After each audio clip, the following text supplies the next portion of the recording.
Dagong balita sa Balitang Bisdak karong Hunyo 10 adlaw Miyerkules.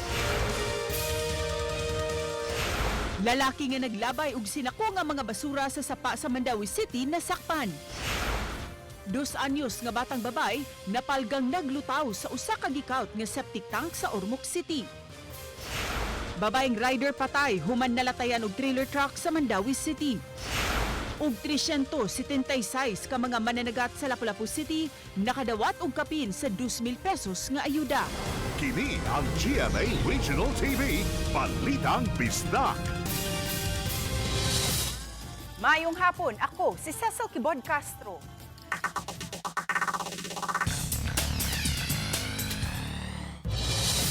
Niay laing insidente sa yano ra kaayong paglabay og basura ning higayon na sa Mandawi City kini nahitabo.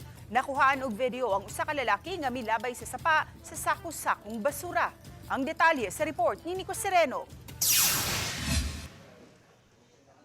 Sa kuha sa Mandawi City Command Center niadtong Lunes sa buntag, makita ang paglakaw nining lalaki dala ang usa ka heavy-duty pushcart. Mihunong sa taytayan sa may A. Soriano Avenue. Mipadaplin og didto hinay-hinay nang gidispatchar ang iyang dala. Moabot sa 3 ka sakong basura ang iyang gilabay ngadto sa sapa. Human niini, yano ra kaayong milakaw palayo ang maong lalaki. Ang iyang lihok naobserbahan sa mga nakamonitor sa Mandawi City Command Center nga mi-report niini ngadto sa Public Information Office ug ngadto sa taga Mandawi Senro. Natultulan ra ang maong lalaki. Suppose na interview na sa Maxero by 11 sa morning na prehan nila dito sa Merkado Mandawi, which is ang ilang description is kanang may problema sa pag-isip. So duda nila murag isugo or sugo-sugoon inana naraman Merkado maglabang-labang. So naisulti nga name nga to nga nagsugo. Tungod sa kondisyon sa mga lalaki, gingong wala na lang ihinayon ang pag-issue kaniya og citation. Apan giwarningan kini. Subay niini, mipahimangno ang City Hall sa mga tao, likayan gyud ang maong practice nga magpasagad og labay sa basura aron dili ma-apprehend og matikitan. Bisan sila sa command center nga tuyong nagmonitor sa dagan sa trapiko, pinaagi sa mga CCTVs sa mga dagkong intersections, mo report usab sa tukmang ahensya kung dunay makit-an nga binuang. Part sa command center dila kay incident or traffic may monitor mismo kanang mga inana nga illegal activities pa-monitor sa mga. Nico Sereno, Balitang Bisdak.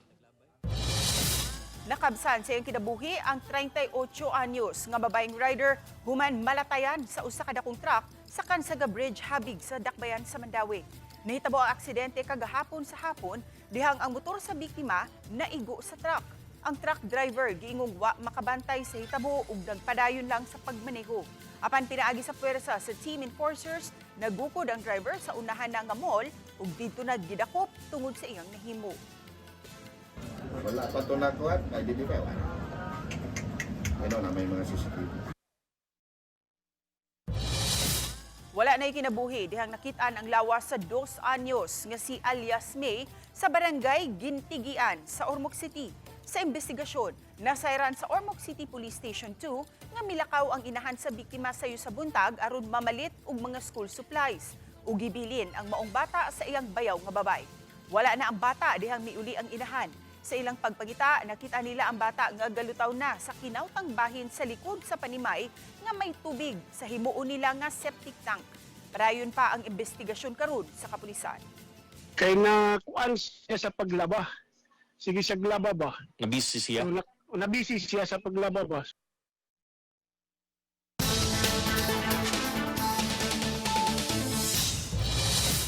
Gipadangat sa usa ka concerned citizen sa Balitang Bisdak ang nagpasad nga mga basura sa bakanting luna sa Sitio Kahayag, Suong Uno, Barangay Mactan, Lapu-Lapu City nga makahatag og risgo sa panglawas sa mga mulupyo sa dapit. Si Luan Mirundina sa report. Sa video nga gipada sa usa ka concerned citizen, makita ang nagkatag nga mga basura sa Sitio Kahayag, Suong Uno, Barangay Mactan. Ang mga bakanting luna daw gihimo ng labayanan sa mga basura. Among gisubay ang dapit ug naabtan gayud namo ang mga nagpasad nga mga basura. Kinibisan pa man kung may nakapaskin nga nagpahibaw nga pribado ang maong luna. Matod ni Roslyn Gayuma, nagpailang caretaker sa Luna sa usa sa mga claimant sa dapit nga ang mga basura iya sa mga sakop sa Mactan Kahayag Urban Poor Association. Inabadlong lagi na ako diya sila lagi. Unya di man mutuon ako. Ako may kontrahon. Muna wala pasagdaanan lang nako. Maghakot sila magabi Ipanglabay lang diha nya kanang usay ilahagan ning kuanan silaban ra ba to. Say pang sa Bisaya silaban na no. Balauban. Matod ni Roslyn, kay way klarong schedule ang pagkuha sa barangay sa ilang mga basura, ang iyang mga basura gipangbutang niya sa mga hinipos nga ligid ug tabunan ra usab niya og yuta. Apan kay nahimutang man ang iyang balay haduol sa bakanting Luna, siya ang nag-antos sa mga gipanglabay nga mga basura sa mga sakop sa urban poor. Baho lagi kaayo ma'am ang basura lagi nila Sari ang ilang basura ba? Amo kay gisagol lang mo dia pero gibutang ako sa sako. Ako ara man ang gikuan. Gilahi ra. Matod sa usa sa mga board of directors sa Mactan Kahayag Urban Poor Association nga si Catherine Bacos, nga gibadlong na nila ang ilang mga sakop nga di magpasagad og labay sa ilang mga basura. Kapila naman gyud naman sila kuanon ma'am oy nga dili gyud magsauna si sir magbutang gyud kuan diri kanang karatula nga bawal gyud ang maglabay. Mag-uwan gyapon sila lagi ma'am oy. Masigi kung monthly meeting na mo mag-uwan man mi kanang manglimpyo man mi. Mag-general kuan mi sa mua. Tanawa nag-uwan gyapon ka sila naglabay gyapon sila. Giswayan sa Balitang Bisdak, pagkuha ang habig sa kapitan sa barangay apan wa pa kini motubag sa among mga text ug tawag. Samtang nipasalig ang City Environment and Natural Resources Office nga ilang susihon ang dapit ug makig-coordinate sila sa barangay. Uban ni Godfrey Rillian, Luan Merondina, Balitang Bisdak. Nalumos ang 74 anyos nga babae sa Mandawi dihang nanguha og kinhason sa baybayon sa Sitio Umay, Barangay Labugon. Gika-report kagahapon sa buntag ang moong insidente dihang nakita nga wa nay kinabuhi ang moong babay. Gingong naanda na niini nga moadto sa baybayon kada adlaw aron manginhas. Matod sa Mandawi Police, posibleng naadto sa may parte sa lugar nga mulaw ug kalit. Gika-report nga dili kini kabalo mulangoy. Girekomendar sa kapulisan nga ipaubos sa autopsy ang iyang patayng lawas para masuta ang hinungdan sa kamatayon. Kini ang GMA Regional TV, Balitang Bisdak.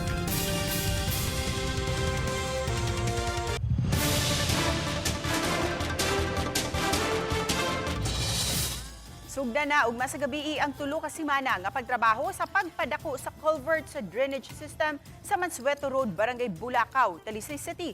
Atong sayran sa live report ni Fem Ridumabo. Fem? Says kini ang gipaybaw sa City of Talisay Traffic Operations and Development Authority kon City Toda kay napalantawan na ang posibleng paghuo sa dagan sa trapiko sa maong dapit atol na niya sa pagpatrabaho sa maong drainage system. Ang maong proyekto nagtinguha nga masulbad ang problema sa baha sa maong dapit.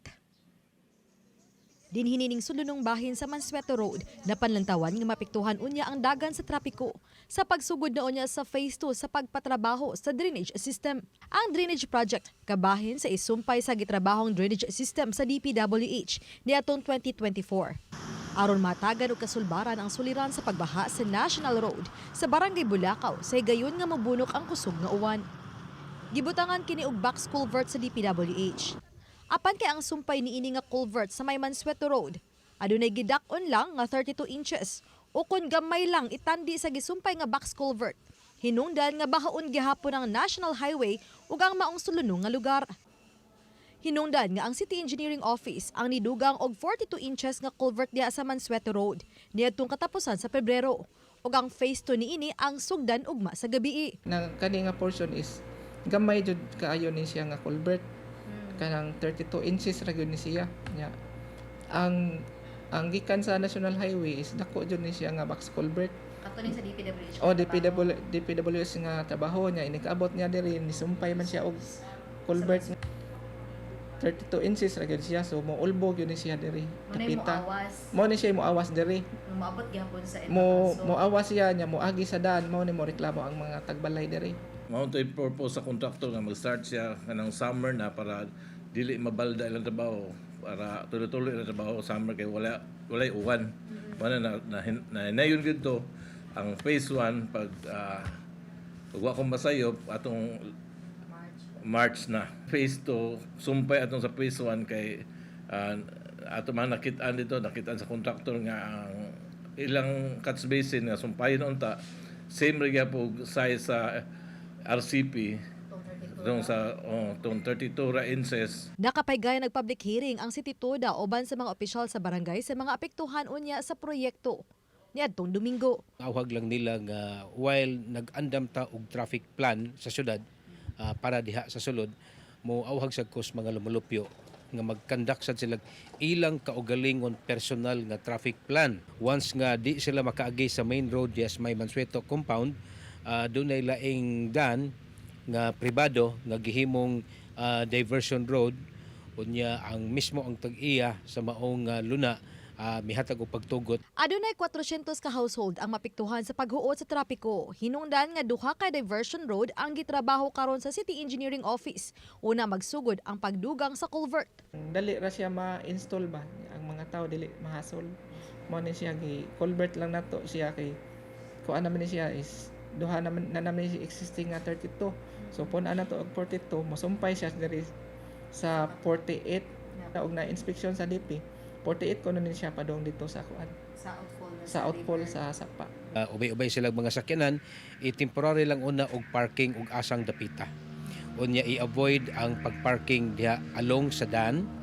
Unya human og katong dunay mga lakaw, i-set pud na daan nila ang ilang mga lakaw. Atong mga igsuon din nga dunay mga masakiton para lang gyud pagsiguro atong awhagsad nga og mahimo di lang una sila diha mopuyo adto sila sa ilang mga paryente aron simbako og dunay emergency maka-pull out tayo. Sugdan sa alas 8 sa buntag hangtod sa alas 5 sa hapon ang pagpatrabaho sa culvert. Aron matabunan og steel plate ug maagian kini sa mga residente sa pagka-alas 6 sa gabi hangtod na sa alas 7 sa buntag.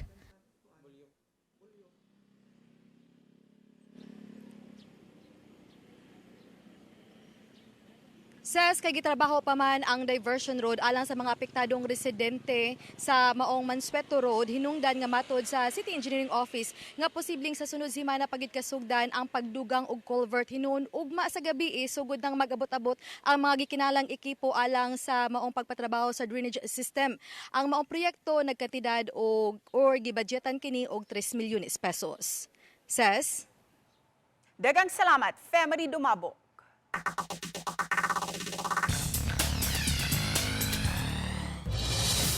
Nahuli ka ang aktual nga pagpangawat sa salapi sa vending machine sa Barangay Mabigo, Canlaon City sa Negros Oriental.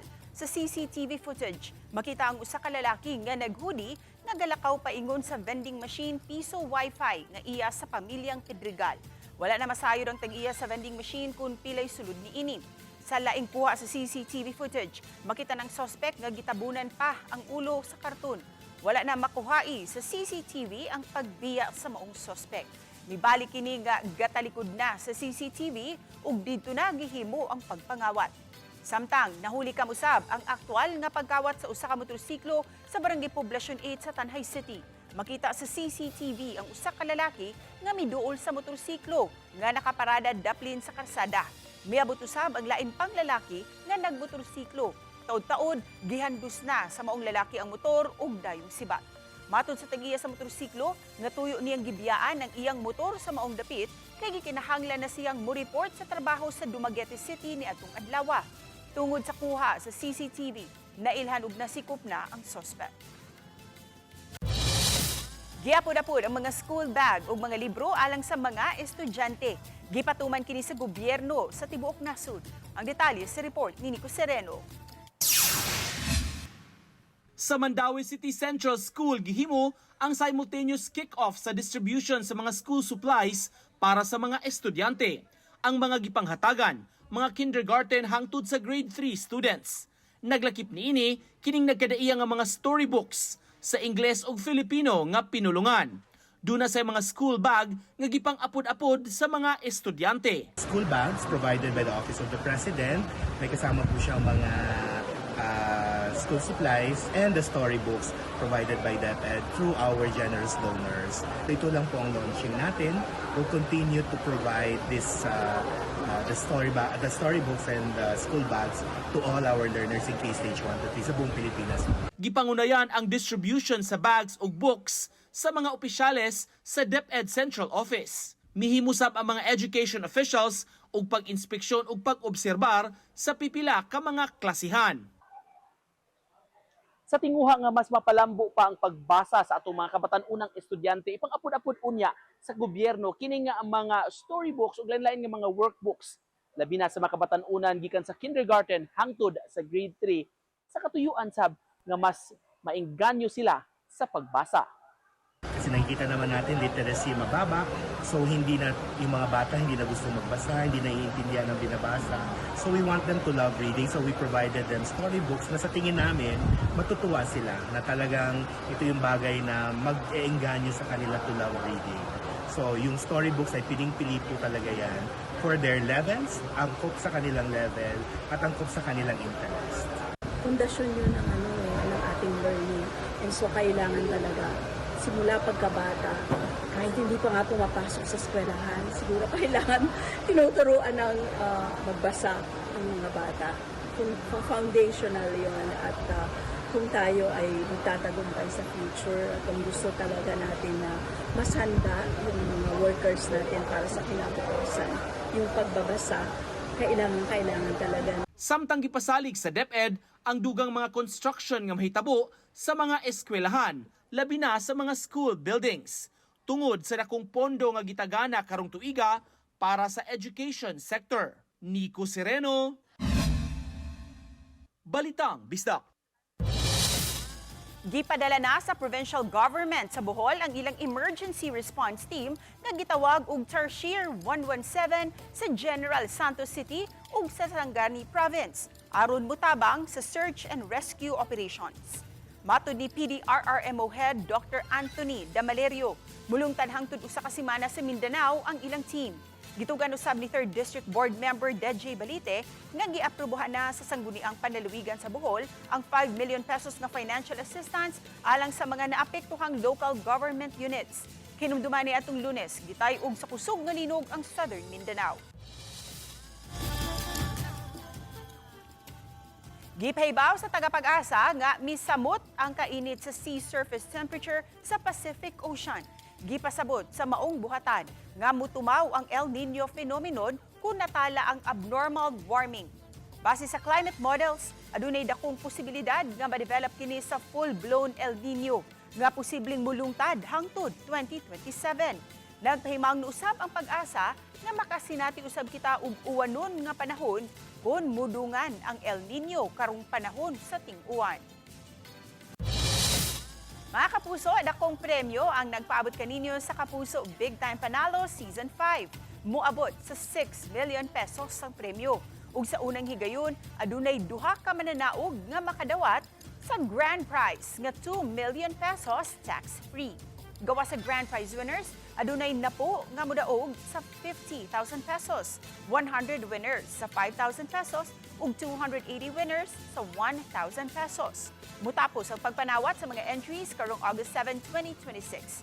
Bisitaha lang ang official Facebook page ni GMA ug ang microsite sa GMA Promos alang sa complete mechanics and announcements. Kini ang GMA Regional TV, Balitang Bisdak.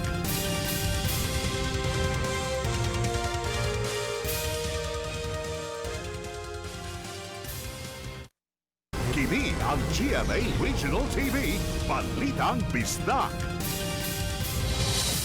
Lalaking gisuspenso ang driver's license human gaikis-ikis sa pagpadagan sa motorsiklo niini sa Dan sa Talisay City. Si Tito Da gustong mupa-revoke na sa driver's license niini. Ang report ni Fem Ridomabo. Nitong Abril 11, nakuhaan sa usa ka netizen ang motorista nga gaikis-ikis sa pagpadagan sa iyang motorsiklo. Samtang pasaka sa Tabunok flyover hangtod na sa Mananga Bridge. Ug gingong masuko pa kung adunay laing sakyanan nga moagi sa giagian niini. Tungod sa maong video, gipapangita kini ni Joy Tumulak, ang hepe sa City of Talisay Traffic Operations and Development Authority kon si Tito Da. Kay usa kini ka reckless driving ug naghatag og hulga nga madisgrasya ang ubang mga motorista. Abril 13, nipatimaw siya sa buhatan sa City Toda. Usa siya ka 37 anyos nga lalaki nga taga lungsod sa Minglanilla. Nagtrabaho isip rider sa usa ka ride-hailing app. Nipasabot kini ni tumulak nitong higayuna adunay matud pa nagukod kaniya. Girekomendar kini sa City Toda ngadto sa LTO nga ipasuspenso ang iyang lisensya. Apan nitong Huwebes sa niaging semana, subling nadala ang maong motorista sa buhatan sa City Toda. Human na impound ang motor niini. Kay nasuta nga padayon kining nagmaneho bisan kun suspendido ang driver's license niini. Nalambigit usab siya og disgrasya. Gidumbulan niini ang iyang gisundan nga sakyanan. Nagpadayon day gihapon siya sa pagdagandagan hangtod nga na-involve siya og bangga dinis Talisay. So sa diyang na-involve siya og bangga, identified naman namo siyang daan hangtod nga amo siyang giimbestigar og didto siya ni angkon nga suspendido pa ang iyang lisensya. Matod pa niya og say pasultion nagdali kuno siya unya human nikalit lang kuno break ang sakyanan mo to nga iyang nadumbulan. Pero asto nga no ni drive gihapon siya, wala siya mahadlok. Matod pa niya nga wa jud kuno siya ilaing kapanginabuhian. Matod di tumulak nga tungod niini, miduso na sila og rekomendasyon sa LTO nga i-revoke ang lisensya niini. Kay naghatag og hulga sa uban pa nga niya diha sa kadalanan ug unta magsilbi kining leksyon sa ubang mga motorista. Agi ni siya og leksyon sa uban nga mga driver nga mga badlungon. Kita din sa City Toda, andam gyud mi sa pagpasakag yung reklamo, kami mo reklamo ngadto sa LTO batok ini mga abusadong driver. Uban ni Godfrey Relien, Femari Dumabok. Balitang Bisdak. Giduso sa Mandawi City ang pagpaamyendar sa local ordinance kabahin sa vandalism ug curfew. Kini ang natuki sa meeting nga gihimo sa Local Council for the Protection of Children kun LCPC. Mirekomendar ang council nga higpitan pa ang pagpatuman sa maong ordinansa aron maundang nagayud ang dili maayong binuhatan sa pipila ka mga batan-on. Himuon pinaagi sa pagpaumento sa multa. Matuninuon ni Konsehal Jennifer Delmar, idiso pa sa konseho ang maong resolusyon para istudyuhan usab kini sa konseho ug gikinahanglan pang iamyendar ang city ordinance kabahin niini. Gipananong sa lugar nga gibahaan o giawasan sa mga river o kilid sa sapa ang mga seedling sa kahoy. Ang pipila sa mga opisyal sa Talisay City LGU, barangay official, workers, mga volunteers ug mulupyo sa dapit ang nananom sa kapin 50 ka mga seedling sa kahoy nga kabahin sa ilang pagsaulog sa World Environment Day. Gihimo kini sa Barangay Lawaan 2 o Barangay San Isidro sa lugar diin gibanlas ang mga panimay daplin sa Mananga River atol sa pagkusukuso sa Bagyong Tinog. Matud ni Talisay City Mayor Samsam Gulyas nga pagpakita kini og pag-amuma ug pagtabang sa kinaiyahan alang usab sa mga musunod nga henerasyong Talisaynon. Nakadawat og hinabang gikan sa GMA Kapuso Foundation ang kapin sa 1,200 ka mga residente sa mga apektadong lugar sa linog. Kapin sa 5,000 ka mga pamilya ang padayong gihatagan og hinabang. Nagpadayon gihapon hangtod karon ang bayanihan. Hinungdan sa mga gustong mohatag og hinabang, mamahimo kamong magdeposito sa bank account si GMA Kapuso Foundation o magpadala sa Cebuana Lulier. Pwede usap pinaagi sa QR code sa GCash o Palawan Pay. O kaha, mag-donate online sa Globe Rewards, Metrobank Credit Cards, Lazada o Shopee. Gipaubo sa National Grid Corporation of the Philippines kun NGCP ang Visayas Grid sa Red Alert status. Sugod alauna kaganihang hapon hangtod karong alas 7 sa gabi. Sa ilang social media posts, gipasabot sa NGCP nga moabot sa 2,421 megawatt ang peak demand sa kuryente niining mga orasa. Samtang adunalay 2,429 megawatt ang available. Subay niini, may patuman ang NGCP og manual load dripping karong adlaw Hunyo 10 aron mapabilin og dili matandog ang supply sa kuryente sa Visayas Grid. Subay niini, may pahibaw ang Visayas Electric nga mupatuman usab sila og rotational brownout sa nagkalain-laing dapit sa Subo ubos sa ilang franchise area. Gawas sa dakbayan sa Subo, apektado usab ang mga dapit sa dakbayan sa Talisay, lungsod sa Minglanilla ug dakbayan sa Naga. Apektado usab ang mga franchise area ubos sa Mactan Electric Company ug Cebu Electric Cooperatives kun Sibeco. lakip sa mag-manual load dropping ang nagkalain-laing mga power utility sa mga lalawigan sa Bohol, Negros Oriental ug uban pang dapit sa Kabisayan. Ang pagpatuman sa red alert sa Visayas Grid ug sa manual load dropping tungod sa limited power generation sa Cebu Negros subgrids. Gipapriso ang 38 anyos nga bana sa iyahang 33 anyos nga asawa dito sa Carbon Police Station, Cebu City kagahapon sa buntag. Gingong gisukmag sa bana ang iyang asawa kay wa siya hatagi og kwarta. Giangkon sa banang dinakpan ang salaod ug mipasabot nga gigutong siya hinungdan nga nangayo og kwarta sa iyang asawa nga usa ka komprador. Aron matud pa ipalit niya og pagkaon. Apan kay wa siya hatagi hinungdan nga gisumbag niya ang iyang asawa. Pasangil niya nga giunhan siya og pasakit sa maong babay. Nangayo hinuon siya og pasaylo ngadto sa biktima ug misaad nga di na buhaton sa laod. Ngayon ako, pasensya niya ba? Ngayon ako pasaylo niya, muli lang ako sa bukid. Kung pasayloon ka, muli ko bukid, hindi ako pakita dari. Lakip sa mga nakadawat sa tag 2,325 pesos nga ayuda ubos sa Presidential Assistance for Farmers and Fisher Folks programs ang 376 ka mga mananagat sa Lapu-Lapu City. Dungang midawat sa ayuda ang mga mananagat sa Cordova, Mandaue ug Cebu City. Gihimo ang payout sa sports complex sa Barangay Poblasyon, lungsod sa Cordova kagahapon sa buntag. Gipasabot sa pangu sa City Agriculture and Fisheries Office Kunkafo nga si Alex Baring nga igora silang niduso sa listahan ngadto sa Bureau of Fisheries and Aquatic Resources kun BFAR 7 sa listahan sa tanang mga mananagat sa dakbayan nga adunay mga motorbangka apan mas daghang rekisitos ang gipangayo ang BFAR aron makaklaim sa ayuda gikan sa national government. Hinungdan nga mas menos ang mga nakadawat. Una niini mihatag na usab og tag 3,000 pesos nga fuel subsidy ang Lapu-Lapu City Government ngadto sa 480 ka mga mananagat sa dakbayan nga adunay kaugalingong motorbangka. Ang BFAR more stricter sila kay RSPSA, PISR, BOOTR, nanabang ilang yung require. While ang sa city, ang kuanra, gipangayo ra ni Mayor is katurag yung mga mananagat nga nag-own o pambot. Hinuon nagpadayon pa usab ang pagpaglista sa KAFO sa mga mananagat sa dakbayan nga walay kaugalingong motorbangka ug nagpaabot na lang sila sa schedule sa pag-apod-apod sa LGU. Umukadto ang labing dako ug nagunang mga balita sa Central ug Eastern Visayas. Daghang salamat mga kapuso. Ako si Cecil Kibod Castro, maayong hapon kanatong tanan.